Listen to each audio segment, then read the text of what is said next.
back at WNST, Towson, Baltimore, and Baltimore Positive. We love our wise conversations. We had one with my pal, Rob Santoni. Wise doing so much in the community. Rob came out to tell me all about it. We had some fun. And, we mix and mingle. I mean, I had Bill Cole from Cole Roofing hanging out with Pete.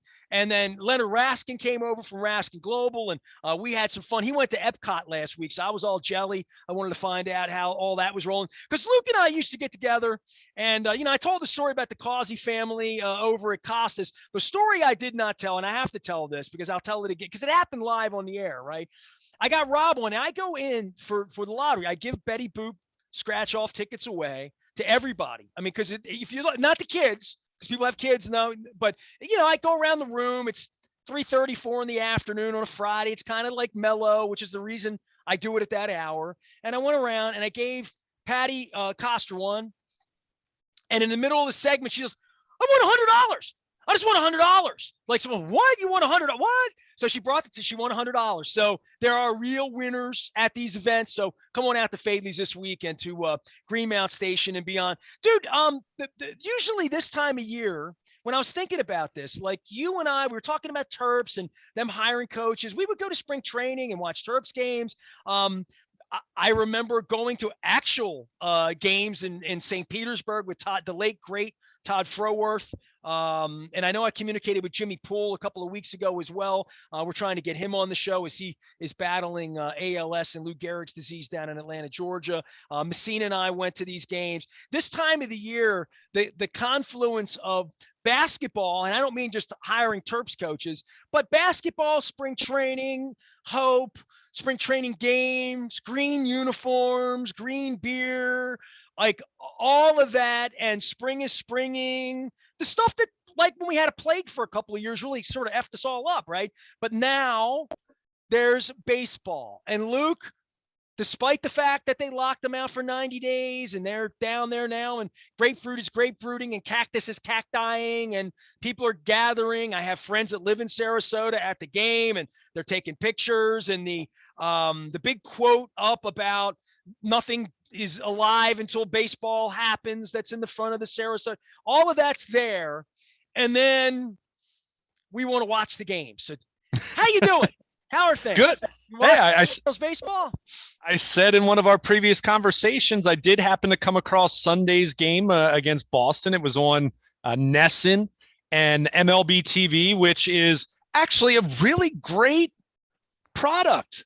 As we've said for years, it's a great product, except it blacks out in market games. So, of course, if you are an Orioles fan who does not have satellite or cable, which is a growing an ever-growing number of people cutting the cord, you're out of luck in terms of the MLB TV. But on Sunday, you could, as long as you have an MLB.com login, which is free, which I do, I was able to put the Orioles game on my Roku on my living room TV, and it was fun. By the way, Luke, I don't want to interrupt you, but we do video here, and I'm so proud of this. I want you to take a look at this, and all the listeners out there, take a look at this. This is the picture that I took of me returning my 3 cable boxes to Xfinity, who still owes me 10 grand from a 2010 promotion. So if you see anybody over at Xfinity, tell them to pay their bill with me, because I paid mine with them for the last 12 years. So we in the building we were in, we had to get this product. This is a picture of me cutting the cord. It was really cold and windy and sunny. It was about 12 degrees that day over there. I went to take the boxes back, and the online hours said 9 o'clock. And I get over there like, nah, it's COVID hours. We don't open until 11. So I had to take it back twice. So I took it back and I took the picture. That's how excited I was about cord cutting, because that represented a lot of things. That represents me not giving Fox News any money. That represents me not giving Peter Giangelos any money. It represents me not giving ESPN any. I'm giving none of them any money. And I want to give a free shout out to March Madness here, because they were the first ones to like put the games on tablets and like all that. If I wanted true TV over the weekend, it was a click away. I could watch ball and all that. And I watch NFL playoff games when I cut the cord after that. But the cord cutting thing is like really, really real to me now, right? And this whole notion of like what a crappy piece of dog meat network. It's not even really a network. It's more of like a baseball for pay-per-view scam disguised as a real network, like really. And then what happens to me when I don't buy it? You know, I mean, I'm wondering, like, not just watching games or not watching games, because I will not fall apart. Trust me. But what if I want to watch? What do I do? And how do I do it? And can you make it easy? And I mean, dude, I was over in Seoul, South Korea, where there's like, 80 million people or whatever, and I couldn't get an NFL game. They just wouldn't let me. I just could not for $20 get it. So I know that feeling of grasping for something on a stream you can't have. I don't even know what the deal is, but I know I'm not giving MASN any money. I know that. Yeah, well, you're not watching any games for free in any market more than a handful. Whether you're talking about Fox's Saturday national game or some markets still will show 15 to 20 games on local TV. So let's be very clear about that. Sports bar. Literally, this is why people go to Costas and sit there and play for if they want to watch the game. Not literally, right? Right, but to be very clear, I mean, short of what is already on broadcast TV, which is why the NFL is so successful, because most of their games are on free broadcast TV. But short of that, you still have to pay. It's just going to be a matter of how you do it. Is it going to be traditional cable and satellite? Clearly, fewer and fewer people are going that route. Do I think that's going to disappear entirely? No, not anytime soon, because you have too many parts of the country that don't get sufficient internet speed and access to just go full-blown streaming, and that's that. So there's that. There is streaming, as I just mentioned. I just gave a nice plug. MLB TV is a good product. I forget how much it is for a full season. It's like 100, 140, 160, something like that. And you can stream every out-of-market game on your computer, or if you have a smart TV, whatever it might be, your phone. So and if you lived in Scranton, you'd have Orioles games. Is that fair to say? Yeah. If you lived in Pittsburgh, you'd have Orioles games for $160. You would have it. Yeah, you would have it. You can stream it out of market, and it's a good interface. Here's the weird part. You live in Scranton. You're Messina. You live in Montoursville. How about that? He's coming on this week. Mark's coming on. So and you pay for it. When you come down to Baltimore and stay with Uncle Nestor for a weekend, it doesn't work, right? Your login you'd be able to watch everything but the Orioles then. Yeah. So on your iPad or your phone or like right. And to be clear, that's the case if you're a Yankees fan subscribing to MLB TV in the Bronx. That would be blacked out. Now, that's where we get into different options, and depending on the RSN, I don't know if it's still the case. I know at one point in time, the Yes Network was offered on YouTube TV, for example. I don't think that's the case anymore. I might be wrong, though. But the point is, your options are kind of limited, especially for the Orioles in this day and age, if you're not a subscriber to a cable or satellite provider. I think the one streaming service they did offer last year was not YouTube, DirecTV streaming option. You can stream instead of having a satellite dish. That is cheaper. It's something that I've considered myself, quite frankly. But YouTube TV, Hulu, go down the list of all the different ones, you're probably out of luck. So, and this is something the Orioles have been especially bad with it, but all teams are kind of dealing with this. And I think where they really are going to ultimately need to pivot, because the RSN model is failing, because cable and satellite is failing, or at least diminishing to a dramatic degree. But it's going to be getting to a point where, do you offer games a la carte? Do you offer a service where you pay, I don't know, $200 a year or $150 a year, and you get all the Orioles games? And you can have that with a login. You can watch it on your phone. You can watch it on your laptop. You can watch it on your smart TV. And I think that's where, and all teams are going to need to do this, by the way. I think it's just a matter of when. You get the package free. Right. It's $280 to have the games, which works out to $1.50 a game, and you have access to all of them. But if you spend $1,000 then you don't have to season tickets, we'll give you back $1 Coke purchases, and like that's why a guy like me can work in a place like that, because I sort of know how the business, all that gets put together. But what I don't understand is restricting your content, and this is a media issue for me. I'm talking to the Baltimore Banner folks about that, and the Sun, and when the Sun put the paywall up was sort of the end of them, because kids won't pay for it, people will steal it, whatever it is. And whether it's music, when they were never going to let the Napster thing live, and you talk about how the Russians got on the map on the internet. I mean, the Russians were the first ones ripping off music in this country back in the day, knowing how popular it was. 99-cent streams. So I don't know where all of that will be. I just know they're not making it easy for me now that I've cut the cord, because here I am, like, literally my wife and I have been now 60 days without cable television. She watches what she wants to watch on her pad. I watch what I want to watch on my pad. I don't feel like I'm missing much. I don't feel like the Orioles, especially over the next 6 months, are giving me anything worth like going and throwing $2,400 a year of cable television, right? Like whatever that number is. And I haven't had a taste for it. I don't know what else to say. Like things that I want to watch, things that I used to watch, I now watch. And I don't, and if it's not available, F them and I move on. I move on to something else I want to watch. I don't need to watch that movie or this thing or that show or any of that stuff until it comes to me, because everything comes to me, which is, I guess, the weirdness of being my age, right? Where you had to go to the library to get this stuff. Now anything I want is here. Why would I want a crappy Orioles game and run through hoops? So what I want you to explain to me, like literally, if we're just pals and we're having a beer, and I say, hey, dude, you love the Orioles. I used to love them. I want to have the games, and I don't want to buy cable. And what would my options be? And I also want to understand you buying the $160 app, right, up in Pennsylvania, that you get games. So if the Orioles are playing Team X in spring training next week and the game is on there, do you get that, or do you on the Pirates? Do you not get that? I'm trying to understand the real restrictive part of this. Well, spring training, see, it'll be blacked out here. I mean, it's not, it'll be blacked out in southern Pennsylvania. My point is completely out of market in the same way that, what MASN's footprint has been.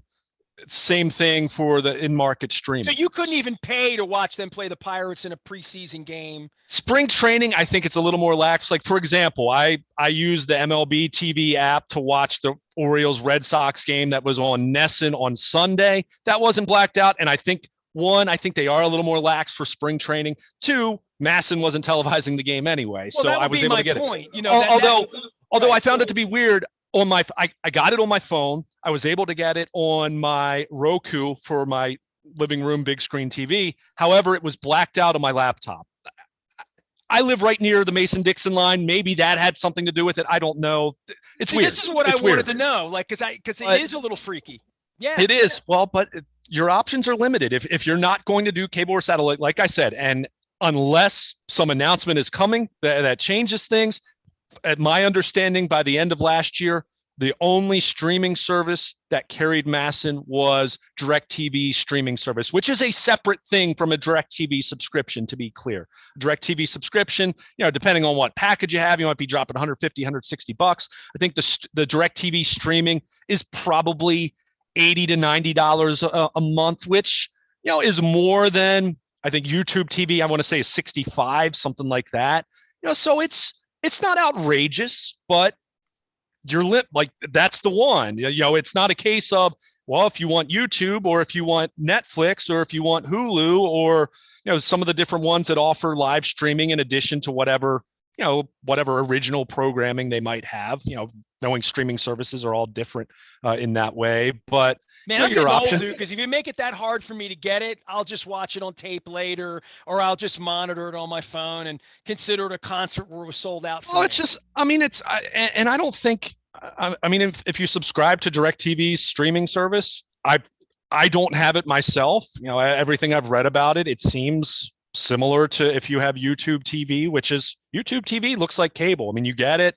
You have an app on your Roku, your Fire Stick, your smart TV is already built in, whatever. And, it has a channel guide. You go through and it has it. It has it has on-demand content as well, but it literally has live channels. That's why, I was even considering switching to that service a couple years back and decided not to because I ended up getting I negotiated the deal. That I could take you over to Costas for a crab cake. And I can learn about all this because it's just literally for an old white guy like me, no decision to be made. Like I've lived in a place where this was in the wall and there were no other options. And now all of a sudden the other option is I get to save how much and what's the cost benefit? And then you would say, well, Orioles season is coming. And I'd say, because in my natural habitat, it'd be like, I couldn't live with, I was pissed I couldn't get Super TV and Ted Patterson back in 81, right? Right. And the minute home team sports came, it was the best deal in the world for my parents to have it for $6 a month and get all the games. It was the greatest deal of all time. Now all of a sudden I'm like, I don't know how cheap they'd have to make it for me to pay for it. And I don't know what the deal would be, but I know they haven't put enough time into thinking about it because they don't even have an offer for me. They, other than go all in on cable TV. And to your point, or DirecTV streaming at this point, right. But if I buy the app, it does me no good. The a la carte part on a Friday night, my wife and I are like, they're playing Ohtani. It's 10:30. I'll give them $1.25 or $4.99 or whatever that pay-per-view movie decision we've had in every hotel room for the last 40 years to click a button and pay a couple bucks and watch something. That the fact that that's not available is insane to me, right? And I do get you go to the Baltimore Sun site and you want to read something, they charge $1 to read it or something. If it's a document you really need, you may pay $1 for it or whatever. But piecemealing this is something these businesses and these sports businesses, it's a new business for them. They haven't figured it out. I mean, the Ravens are trying to figure out how to sell tickets. Literally, you and I go through this all the time and the Ravens are the Ravens, and they had a half-empty stadium with Lamar Jackson down there, and this is going on all around. But the worst thing they can do is just have me say, "Not worth it. I don't need it anymore. I can walk away," because that's the worst. That's just the worst thing that people have walked away. We talk about the Terps and them trying to get people back. Baseball's had this mess, and now MASN is screwing their own broadcast. They're not even trying to make their broadcast any good because it's saving them a couple of bucks on a flight for Scott Garceau and Ben McDonald. It's insane. Well, and that's where we branch off here a little bit, and I'm glad you brought up home team sports because it really made me think back. There was a time where the Orioles were, I don't know if I'd say it was cutting edge, but it was a good production. I mean, Mel Proctor, John Lowenstein, Mike Flanagan, Jim Palmer. By the way, it was cutting edge because Bill Brown put cameras in places nobody else did. So he and he went on to produce Fox Baseball for 30 years, right? But it was good. It was upper echelon as it related to how teams were offering premium games. We weren't talking about the games on WMAR or games on WJZ where, at that point it was I think when I was 7 or 8 years old, Channel 2 had 50 Orioles games and the rest were on HTS. Well, we didn't have cable, so I missed out on those games. I had to listen to those games on the radio. But if you had it and you had home team sports, it was a pristine quality production. You would say the Orioles, whether it was cutting edge, as you said it was, or whether it was just, hey, among the, what was it at the time, 26 teams in Major League Baseball, the Orioles probably have a top 5 kind of setup as far as how they do their games. Not to mention, you have Mel Proctor and the guys doing the HTS games. You had John Miller and still had Chuck Thompson, and you had Joe Angel. You had a high quality broadcast team. And now you think of what it's become. And look, I think the Orioles, even with the cuts they made with getting rid of Gary Thorne and some of the other longtime mainstays moving on, Jim Hunter, and go down the list. I do like some of the young broadcasters. I think Jeff Arnold does a good job on the radio side. I think he has a lot of promise and is someone who does quality work. I think Kevin Brown, who's now going to become their primary MASN TV play-by-play guy, and Scott Garceau move into a more complimentary role. I think Kevin Brown, for being someone who's young, does a pretty good job. I kind of like him. However, going back to the point you were making, to now say you're going to continue what happened out of necessity in 2020, and even understanding it first half of last year with the COVID, with travel, with wanting to be careful. I understood that. And the Orioles weren't alone there. So there was nothing to blame the Orioles about in doing that. But I think we clearly saw the challenges, including a game in the Bronx where Anthony Santander threw out a runner and the Orioles won. It was a walk-off situation. Well, people made fun of the radio and the MASN broadcast. Well, guess what? We found out after the fact. Their TV feed had gone out. So you had broadcasters trying to call the ninth inning of a game, and they didn't even have a feed. They were following it on a computer, like the at-bat app on MLB or ESPN or what have you.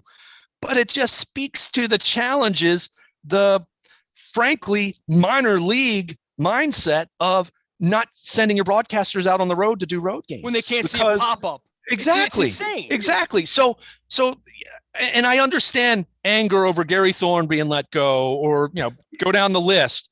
But you have these younger broadcasters who aren't as experienced. They're trying to grow into the job. Like I said, a couple of them, I think they have some who do a nice job, and I think there's a lot of potential for some of them to grow into the role.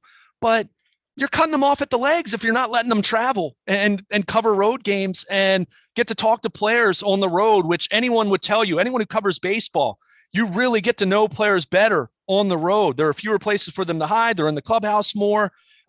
It's a smaller media contingency. That's really where you get good stuff, and you really get to know players more so than being at the home ballpark where there's plenty of places to hide and there's more media, and it's a much more intimate setting on the road. So to not send your road crews out, and from all the reporting that's been done, the Orioles are the only team in baseball, or believed to be the only team in baseball, not sending their radio or television crew out on the road. It's bad. So going back to what you were talking about in terms of making it difficult for people. It's just always awful. And now we're learning that John Angelos' decision-making is as stupid as his old man's. Like this, they can't be blaming this on a 91-year-old invalid at this point. These are real human beings. TJ Brightman, phooey on you. Terrible. It's your product. What's wrong with you people?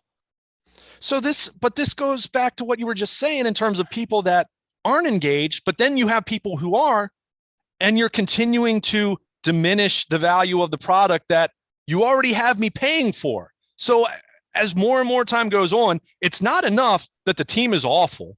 It's not enough that you fired, not fired, but didn't renew his contract, Gary Thorne and company. It's not enough that you no longer have any other live programming on the network other than the game, the pregame, and the postgame. And I'm not saying it was a lot, but they had the Mid-Atlantic Sports Report and different things like that. That's all gone away. So yet I'm still paying the same price, and actually a little more than I was 5 years ago or 10 years ago or 15 years ago. So you keep looking at this, and I keep asking the question, and I'm not saying this is Luke Jones, the reporter, but this is Joe Average Orioles fan who's still subscribed to DirecTV or Xfinity or whatever you're holding on to as far as a provider, and getting MASN as a result. But it's just, I'm holding on to this. I'm paying all this money for all these other channels that I don't want. I still do want to watch the Orioles, even though they're terrible, even though this is year 5 of and still feels like no end in sight. And, as much as there were silly rumors about making an offer to Carlos Correa, then a couple of days later, you find out you're too cheap to send your crews out on the road to cover the road games. It's a terrible look. And again, it's one of those things that you just point to and say, I made this comparison when we were talking about this a few days ago. There's a wide range between being the Dodgers or the Mets right now, who don't care about the luxury tax thresholds, and they have these insane payrolls, and they're giving out $100 million contracts every offseason. So wide range between that and where the Orioles are at this point in time.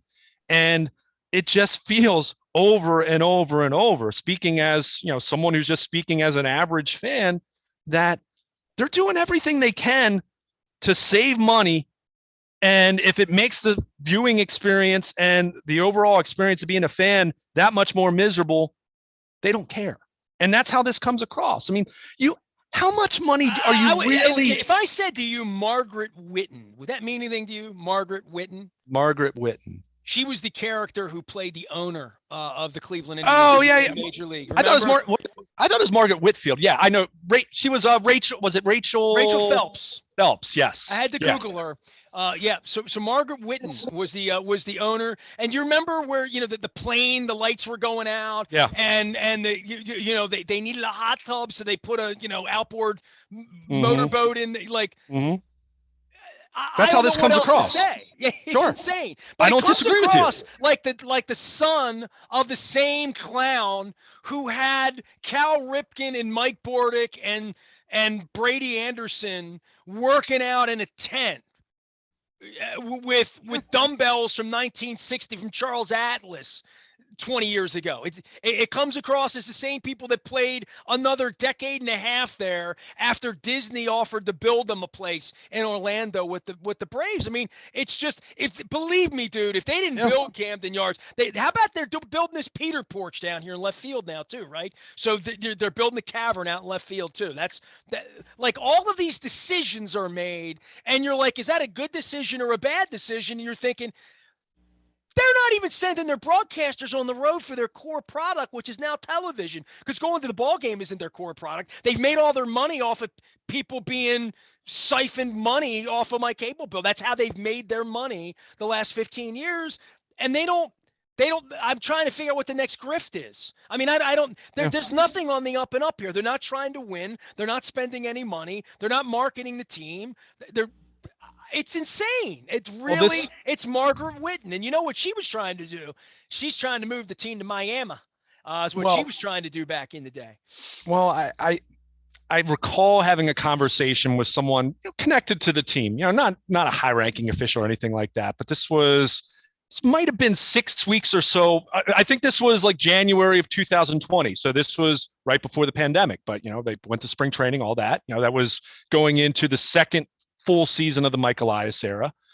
But I recall talking to this individual, and we were just kind of talking about the state of where they were. They weren't having Fan Fest that year, and they had that caravan and different things like that. And we were talking about the business side, and this individual said to me that and they were very much a believer in what Mike Elias and Sig Mejdal and what they were doing on the baseball side. And I still am. I still like a lot of what they've done from a baseball standpoint, from a development standpoint, analytics, what they're doing in terms of their different programs, all the different stuff that goes into that.